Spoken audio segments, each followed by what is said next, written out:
Hey everybody, Miss Dietrich here. We're looking at one of the 2018 released questions. It's a little tricky, so I thought I'd give you some help on it. It reads, which expression represents the perimeter of the figure below? Recall that perimeter is the distance around the figure, and we would add all those values together to get the perimeter. Now this question does demand that you have to recognize the idea of combining like terms.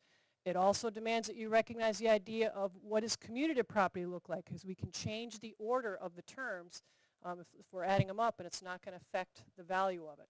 So let's take a look at all the letters they're offering here. We see a bunch of X's, we see a bunch of Y's, and we see a bunch of Z's. So when we talk about like terms, all the X's would be like terms if we just simply count them up.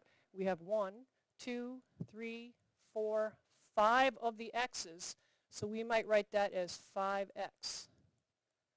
If we take a look at all the ones that have a y value, so we have 2 of those, and we'll put down a 2y. And then we have a lonesome z. Meant to do that in a different color. So let's put the z over here.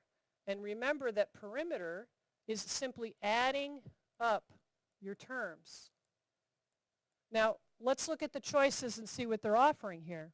Now this, we have the 5x, we have the 5x, so that's looking promising. We have the 2y, we have the 2y, but no z here, so we'll eliminate that as a choice. Now this one you can see is completely wrong, and this one seems to match exactly what we have here. But just a heads up, in case you get a question like this again, don't forget about commutative property.